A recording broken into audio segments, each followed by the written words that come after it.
আশা করি সবাই ভালো আছো। এই ভিডিওটা সম্পূর্ণ কাল্পনিক, এখানে বাস্তবের সাথে কোনো মিল নেই।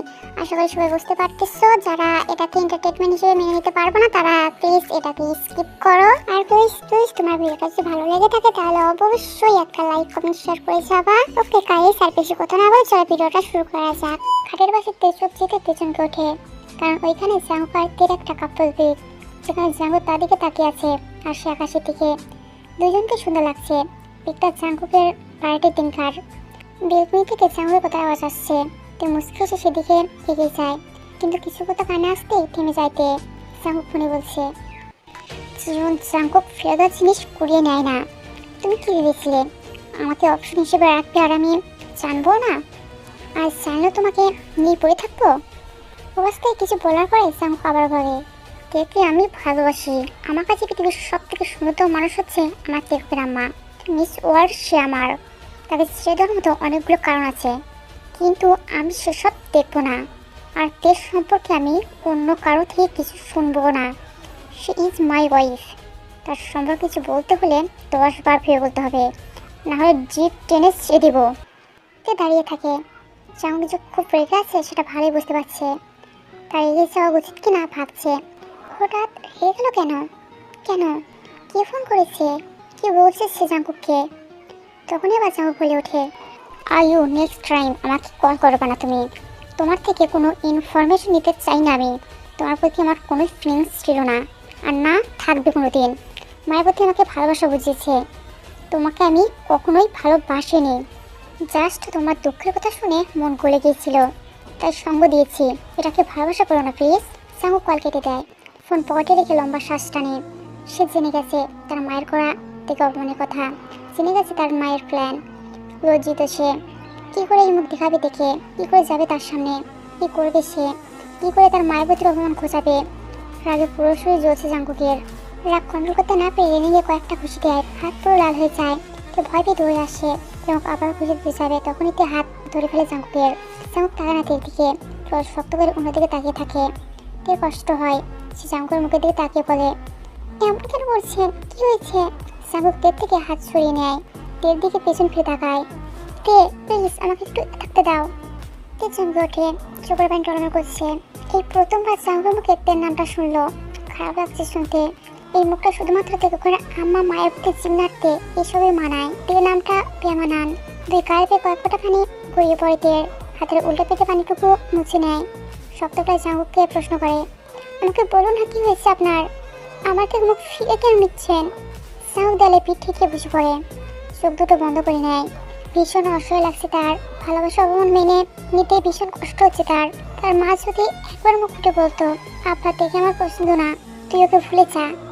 জাঙ্গুক দ্বিতীয়বার দেখে নিয়ে ভাবতো না। মাকে সে ভীষণ ভালোবাসে, কিন্তু সেই মা কি করলো? তার দেখেই অপমান করলো। তার বাবা মাকে ছোট করলো। কি করে পারলো তার মা? দেখে কি বলবে সে? কি করে তের সম্মান ফিরিয়ে দেবে? তে জাঙ্গুর পাশে বসে পড়ে। জাঙ্গুর হাতটা সরিয়ে বুকে মাথা ঠেকায়। জাঙ্গু কোনো রেসপন্স করে না। তে জাঙ্গুকের হার্টবিট শুনতে থাকে। এটাই পৃথিবীর সব থেকে শান্তির জায়গা। এখানেই তে পৃথিবীর সব সুখ খুঁজে পায়। বেশ অনেকক্ষণ দুজন চুপচাপ থাকে। তে জিজ্ঞেস করে, কি হয়েছে আপনার? কেন রেগে আছেন? আমি কিছু করেছি? জাঙ্গুকের মাথায় চুমো খায়। তে মাথার সাথে নিজের মাথা ঠেকে বলে, কিছু করনি তুমি। তাহলে আমাকে তে বলে কেন ডাকছেন? তোমার নাম তে তাই, কিন্তু আগে তো সিমনা তে বলে ডাকতেন। এখন তো সিমনার সুখ আছে। তেকুকের মাম্মা। তেকুক তো এখনো পৃথিবীতে আসেনি। মায়াবতী সে নামে ডাকতে ইচ্ছে করছে না। মায়া কবে গেল? ইন্টারেস্ট হারিয়ে ফেললেন? জাঙ্গু উঠে যায়, রিং ধরে দাঁড়ায়। তে বসেই থাকে। তার অভিমান হয়েছে বড্ড। আমার মনটা ভালো নেই তে, আর আমি আমার রাগ কন্ট্রোল করতে পারি না। আপনার বউ আমি, আপনার মন ভালো রাখার দায়িত্ব আমারই, তাই না? তখন জাঙ্গুকেরও বলতে ইচ্ছে করছিল, আমিও তো তোমার পর হইতে। ওই আমি তো পারলাম না তোমার সম্মান বাঁচাতে। তোমাকে অপমান করা হলো শুধুমাত্র আমার জন্য। কিন্তু এই কথা বলবে না জাঙ্গুক। বউয়ের জন্য মাকে সে অপমান করবে না, আবার মায়ের জন্য বউকে অপমান করবে না। তাকে এমন কিছু করতে হবে যাতে তার মা ভুল বুঝতে পারে, দেখে আপন করে নেয় ভালোবাসা দিয়ে। আর তখনই মিটবে তের অপমান।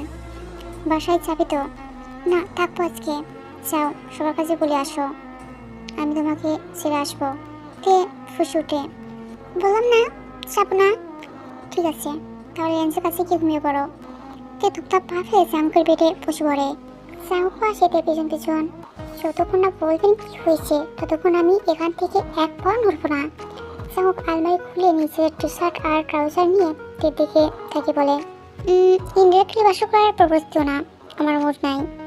বাজার ছুরি মারে জাঙ্কুকের দিকে। জাঙ্কুক সেটা ধরে ফেলে। তে জোর গলায় বলে, বলুন কি হয়েছে।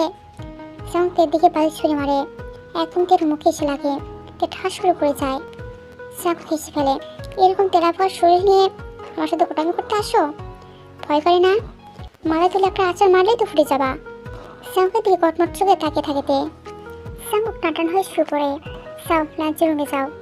তে আরো শক্ত বসে বলে, যাবো না। সিরিয়াসলি? ইয়েস। তখন জিন আছে জাঙ্কুকের রুমে। সে জাঙ্কুকের দিকে তাকিয়ে শক্ত গলায় বলে, খেয়ে যাবা। জাঙ্কুক লাফ দিয়ে উঠে বসে বলে, তোমার আমাকে খেতে বলবে না? জিন তের দিকে আর চোখে এক পলক তাকায়। এসো খেয়ে যাও, তোমার মা চিন্তা করবে। মাম্মা শোনো না, মাম্মা তোমার একটা সুট কিউট নাতি চাই না? সুজটা হাত পানিয়ে তোমার সাথে খেলা করবে, বলো ভালো হবে না? কেউ আছে মাথা নিচু করে ফেলে। জিন জাঙ্কুকে শুয়ে দেয়। তুই চাইলে ভালো হবে। জাঙ্কুক হাসে। জিন চলে যায়। তারপর থেকে 2 মাস হয়ে গেছে। জিনের সুগার মধ্যে অনেক পরিবর্তন এসেছে। সুগার থেকে এখনো সে আগের মতোই ভালোবাসে, বাট নিজের মতো এক কোণে রাখা সফট কর্নার মতো। সুগা এখন জিমিকে অনেক ভালোবেসে ফেলেছে। আর বাঁচবে নাই বা কেন? জিমির ওর ভালোবাসার চাদর দিয়ে সুগাকে মরিয়ে দিয়েছে। এখন সুগার মন মস্তিষ্ক জুড়ে শুধু জিমিরই আনাগোনা। জিমিনটা অনেক খুশি, সে তার ভালোবাসার মানুষটির মন জিতে নিয়েছে। ওদের জাঙ্কুক এখন আর লাভালাভি চাপাচাপি করে না, অনেকটা ভালো গেছে সে। সে এখন বিজনেসের কাছে বাবাকে হেল্প করে। আজ অফিস থেকে বাড়ি ফিরতেই তের কল আসে। দেখা করতে বলে জাঙ্কুককে। খাওয়া দাওয়া বাদ দিয়ে ছুটে চলে যায় তার মায়ের বাড়ির সাথে দেখা করতে। জাঙ্কুকে দেখে তে বসাতে উঠে দাঁড়ায়। জাঙ্কুকের সারাদিনের ক্লান্তি দূর হয়ে যায়, মনটা শান্ত হয়ে যায়। এই মেয়েটা তার ভালো থাকার মেডিসিন। তে কি আসে জাঙ্কুকের দিকে, মুখোমুখি হয়ে দাঁড়ায়। কড়াইয়ে উঁচু করে আঁচল দিয়ে জাঙ্কুকের মুখের ঘাম মুছিয়ে দেয়। কেমন আছেন? আলহামদুলিল্লাহ ভালো আছি, তুমি? আমিও ভালো আছি, আসুন বসি। আর্জেন্ট আসতে বলেছে? অনেকদিন দেখা হয় না, আজও খুব দেখতে ইচ্ছে করছিল তাই। জাঙ্কুক নিজের মাথাটা নিজের কাঁধে রাখে। এটা সে বরাবরই করে। আমার টেকুকের আম্মাতে শুধুমাত্র দেখার জন্য কখনই এভাবে ডাকবে না। তে মুস্কা আসে। একটু বেশি বুঝে লোকটা তাকে। 4 তারিখে বাবা আসছে। জাঙ্কুক চমকে ওঠে, বরাবর চোখ করে তাকাতে দিকে। সিরিয়াসলি? তে মুস্কি এসে বলে, এত দ্রুত যে চলে আসবে ভাবতে পারিনি। ফাইনালি তোমাকে পার্মানেন্টলি পেতে যাচ্ছি। দুজনের চোখে মুখে খুশি ছিল। প্রিয় মানুষটাকে চিরতরে পাওয়ার আনন্দটাই আলাদা। অপেক্ষার পর যে ভয়ঙ্কর খারাপ, ভালোবাসার পূর্ণতা পাওয়ার আনন্দ অন্যরকম। প্রিয় মানুষটা সারা জীবন পাশে থাকবে, এর থেকে সুখের আর কিছুই হতে পারে না। সিনের আচরণ ইদানিং কেমন অদ্ভুত লাগে। ছেলেমেয়েদের সাথে ভালো করে কথা বলে না, আর মেয়ের সাথেও তেমন কথা বলে না। ঠিকঠাক করে কোনো কাজ করে না, সারাক্ষণ কিছু একটা ভাবতে থাকে। কার সাথে সেই ভাবনাটা শেয়ারও করে না। রান্না করছিল সিন, তখন তার ফোন বেজে ওঠে। শুট করতেন তিনি। জাঙ্কুক ডাইনিং টেবিলে বসে মায়ের ভাবনা বুঝতেছিল। এমন কেন করছে? ফোনটা হাতে নিতে কেমন মুখটা চুপে যায় জিনের। জাঙ্কুক কিছু একটা আন্দাজ করে বাঁকা হাসে। জাঙ্কুক অফিসের পাশে বড় গাছের নিচে বসে। বিকেলে ফুরফুরে হাওয়া বইছে। জাঙ্কুকের ঘামে ভেজা শাড়িটা শুকিয়ে দিচ্ছে। শরীর শান্ত হয়ে যাচ্ছে, ভীষণ ভালো লাগছে।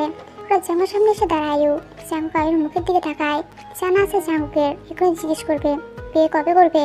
আয়ু কিছু করার আগে জাঙ্কুক বলে ওঠে, তোমার বয়ফ্রেন্ডের সাথে যে তোমার ভিডিও ভাইরাল হয়েছিল সেটা আমি অ্যান্ড পাপা দুজনেই দেখে ফেলেছি। আয়ু জানতো জাঙ্কুক এটা বলবে। আয়ু জাঙ্কুকের পাশে বসে বলে, দোষটা কি তোমার নয় জাঙ্কুক? আমাদের একটা সুন্দর রিলেশন ছিল, আমরা বিয়ে করবো ভাবছিলাম। তখন তুমি ওই খাইয়া ভূত বোকানি কাপ দেখে দেখে আমাকে ভুলে গেলে, নিজের মতামত পাল্টে ফেললে, আমাকে ঠকালে। তুমি চরিত্রহীন জাঙ্কুক। জাঙ্কুক মুচকে এসে বলে, আমি চরিত্রহীন, শুভপ্রেমিক পুরুষ। আমার মায়াবতী বোকানিকা আর গাইয়া, জিমিন সাহসী, আর তুমি ভালো মানুষ।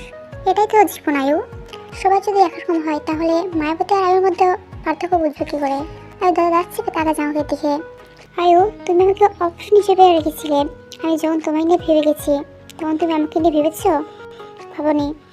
তোমার জন্য শাড়ি কিনে আমার বোনকে সাথে নিয়ে তোমার সাথে দেখা পর্যন্ত করতে গিয়েছিলাম আমি। কিন্তু ওর আগে বন্ধুদের সাথে আড্ডা দিতে গিয়ে সবার গার্লফ্রেন্ডের পিক দিচ্ছিল। তখন দেখলাম একজনের গার্লফ্রেন্ড তুমি। ভীষণ খারাপ লেগেছিল আমার, জানো তো। আমার মতো একটা ছেলেকে কেউ অপশন হিসেবে রাখতে পারে এটা আমি জাস্ট ভাবতেও পারিনি। আয়ু কথা বলার মতো ভাষা খুঁজে পায় না। সে একসাথে অনেকগুলো রিলেশন কন্টিনিউ করতো তখন। সে আমাদের বন্ধুর সাথেও সে রিলেশনশিপে গিয়েছে এটা সে জানতো না। এক্সোজান আয়ুকে ছেড়েছে আরও অনেক আগে। এখন এক্সোজানও বিয়ে করে নিয়েছে। সুজান আয়ুকে ছেড়ে দেওয়ার পর আয়ু জাঙ্কুককে একটা দিয়ে বাঁচার চেষ্টা করেছে, কিন্তু ওদের সবকিছু হাতের বাইরে চলে গেছে। জীবনে সুখে থাকতে বেশি কিছু লাগে না আয়ু, একজন সঠিক ভালোবাসার মানুষ হলেই হয়। কিন্তু তুমি সেই মানুষটা ছিলে না আমার জন্য আয়ু, ভালো হয়ে যাও। দুই নৌকায় পা দিয়ে চলা যায় না, একজনকে সময় দাও, একজনকে নিয়েই থাকো, সুখী হবে তুমি। আল্লাহ তোমাকে অনেক ভালো রাখবে। কখনো কোনো দরকার হলে আমাকে দেখো, আমি যথাসাধ্য চেষ্টা করবো তোমাকে সাহায্য করতে। আফটার অল একটা সময় আমরা বেস্ট ফ্রেন্ড ছিলাম বলে জাঙ্কুটি চাই। ইদানিং তার মধ্যে অদ্ভুত এক লক্ষণ অনুভব করছে, মাথার মাঝখানে তার একটু একটু ব্যথা করে, খুব বেশি না, শখ করার মতো। সারাক্ষণ শুয়ে থাকতে ইচ্ছে হয়, মুখের রুচি চলে গেছে, খেতে ইচ্ছে করে না, একটু কাজ করলে হাতে ওঠে বা একটু হাঁটলে অস্থির লাগে। আগে তো এমন ছিল না, এখানে কত কাজ করেছে সে, সারাদিন না খেতে গেছে, তেমন তো এরকম হয়নি। তাহলে ইদানিং এমন কেন হচ্ছে? দেখে এভাবে শুয়ে থাকতে দেখে বাইরে বিরক্ত হয়। ইদানিং কাজ চলে যাচ্ছে সে, বা বাড়ি আসার কথা শুনেছে আর সাবের 5 পা দেখে নিয়েছে। ভীষণ রেগেও আছে বাইলু, তার ভাইদের কল করে বলেছে যে ফিলের সমস্ত সম্পত্তি নাকি কেনা লিখে দেবে, তার ছেলেকে কিছু দেবে না। তাই খুন করতে ইচ্ছে করছে তার, মায়ের সাথে মরে গেলে শান্তিতে থাকতে পারতো বাইলু। বাইলুর হাতে ঝাড়ু ছিল, সে ঝাড়ু দিয়ে বাড়ি দেয় তের পিঠে, তে ব্যথা পেয়ে প্রাপি বসে পড়ে। আরও একটা বাড়ি দেয় তের বা পাশের হাতে, তেজ হয়ে পানি চলে আসে। দ্বিতীয় বাড়ি দেওয়ার আগে তে ধরে ফেলে ঝাড়ুটা, কাঁদতে কাঁদতে জিজ্ঞেস করে, মা মা আছো কেন আমায়? বাইলু রাগ পেরে যায়, তের চুলে মুঠি ধরে তাদের কাছে বলে, তোর বাপ বাড়ি আসছে আর সবাই 5 পা দেখে নিয়েছিস, কাজ করতে ভুলে গেছিস তাই না? তোকে বসে বসে খাবো আমি? তে মাথা ব্যথা পাচ্ছে, মায়ের হাত থেকে চুল ছাড়ানোর চেষ্টা করতে থাকে। মা ছাড়ো প্লিজ, আমি সব কাজ করে দিচ্ছি। চোখ মুছে তে রান্না করে যায়। জাঙ্কুক বাসায় ফিরে অনেকবার কল করে থেকে, কিন্তু কোনো রেসপন্স পায় না। ভীষণ চিন্তায় পড়ে যায় জাঙ্কুক, মেয়েটা তো কল ধরতে এত দেরি করে না, তাহলে আজকে কি হলো তার, কোথায় গেল? রাত 8টার দিকে জাঙ্কুক তেদের বাড়ির সামনে পৌঁছে যায়। আড়াল থেকে জাঙ্কুক তের মল্লির মুখটা দেখে, এখনো বেলা 5 আঙুলে দাগ বসে আছে, চোখ দুটো ফোলা, প্রচন্ড কান্না করেছে, ফলে এমনটা হয়েছে। লম্বা চুলগুলি এলোমেলো, বইয়ের সামনে নিয়ে বসে আছে, জামাটা ঘামে শরীরের সাথে লেপটে আছে। সবই এসেছে রান্নাঘর থেকে। জাঙ্কুকের মনে পড়ে যায় এই চুলগুলো দেখে ক্রাশ খেয়েছিল সে, কিন্তু তখন চুল ছিল পরিপাটি, বাট এখন তের চেহারা এসেছে অনেকটাই পরিবর্তন। কলকাতার মুখখানা কেমন শুকিয়ে গেছে, চোখের নিচে কালি জমে গেছে, যেন অনেক রাত ধরে ঘুমায় না। কিন্তু তে তো ঘুমায়, তার জলাজন্তার প্রমাণই হচ্ছে জাঙ্কুক নিচে। তাহলে এমনটা কেন দেখাচ্ছে মেয়েটাকে? তে বই বন্ধ করে দরজার দিকে তাকাতেই জাঙ্কুককে দেখতে পায়। শুকনো ঠোঁটের কোনো হাসি ফুটে ওঠে, দুই হাতে চুলগুলো খোপা করে গিয়েছে জাঙ্কুকের দিকে। আপনি এসেছেন? আমি সবই ভাবছিলাম কল করবো। জাঙ্কুক দুপা এগিয়ে এসে তে দুই গালে হাত রাখে, কিছু নামিয়ে নেয়। ওই ডাইনি বুড়ি মেরেছে তোমায়? তে মলিন হাসে, ওই মুখে মুখে তর্ক করছিলাম একটু, আমিও না দিন দিন কোটা হয়ে যাচ্ছি। রাতে সব এবার বলুন সিমিনের কি অবস্থা? সারাদিন আমায় একবারও কল করলো না, শুধু রাতে পেয়ে আমাকে ভুলে গেছে। সিমিন ভালো আছে, যে তুমি ভালো নেই মায়াবতী। তো চোখ দুটো চিকচিক করে ওঠে। মানুষ বলে না আমার এটা চাই ওটা চাই, এটা নেই ওইটা নেই, আমার এসব কিছু চাই না জাঙ্কুক। আমি একটু মানসিক শান্তি চাই, আপনার সাথে জীবনের শেষ নিঃশ্বাস অবধি থাকতে চাই। আমায় নিয়ে যাবেন জাঙ্কুক আপনার সাথে? আমি আপনার সব কথা শুনবো, আমার পেছনে কোনো টাকা পয়সা খরচ করতে হবে না আপনাকে। আমি না 2টা টিউশন নিয়ে নিব, শুধু আপনার সাথে একটু থাকতে চাই জাঙ্কুক। বলতে কেটে ফেলে দিয়ে জাঙ্কুক মাথা হাত বুলিয়ে দেয়। আর কটা দিন অপেক্ষা করে চান, ঠিক নিয়ে যাবো। তে দীর্ঘ শ্বাস ফেলে, নিজের অনুভূতি বোঝাতে পারলো না জাঙ্কুককে। হয়তো তে বোঝাতে ব্যর্থ, আর না হয় জাঙ্কুক বুঝতে ব্যর্থ, তবে জীবনটা এমন না হলেও পারতো। জাঙ্কুক যাওয়ার আগে বাইরে চোখ রাঙিয়ে গেছে, নেক্সট টাইম তের গায়ে হাত তুলে হাত ভেঙে ফেলবে এটা হুমকিও দিয়েছে। বাট যদি বয়সে বড় না হতো আর তের মা না হতো, সত্যিই মহিলা গায়ে হাত তুলে ফেলতো জাঙ্কুক। মহিলার চোখে তের জন্য ভালোবাসা দেখতে পায়, কিন্তু কেন যে এমন খারাপ ব্যবহার করে কে জানে। দিনগুলো কাটছে ব্যস্ততায়, সবার মতো ব্যস্ত।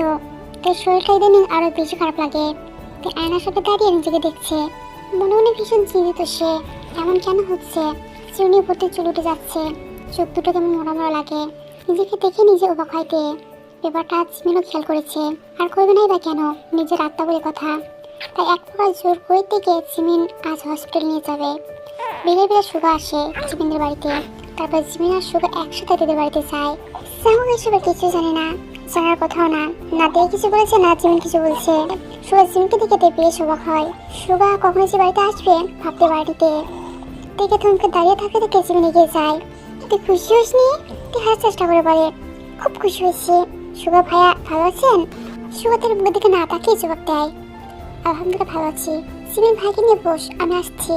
প্রতি বেরোতে চায়। জীবন হাত টেনে ধরে, তুই রেডি হয়ে নে, আমরা এক জায়গায় যাবো। আমি তোমার যেতে দেবে না রে? দেবে, তুই রেডি হ। জিমিনকে না করার সাধ্য কখনোই ছিল না। তাছাড়া ভীষণ মাথা ব্যথা করছে, ইদানিং প্রায় করে। একটু ঘুরে যদি ভালো হয়। আন্টি ভালো আছেন? দেখে নিয়ে একটু বেরোচ্ছি। ও যাবে না?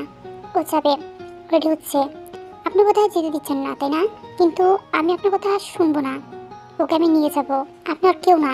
বাইরে চোখ পাখি থাকা চিমনি দেখে, আমি তোর মা। মা কখনো সন্তানের গায়ে হাত তুলতে পারে না আন্টি।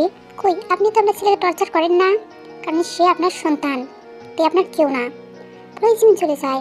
তে আর জিমি রিস্কে যাচ্ছে সুগা বাইকে। যে নিজের অসুবিধার কথা জিমিকে বলতে চাচ্ছে কিন্তু পারছে না। মৃত্যুকে ভীষণ ভয় পায় সে।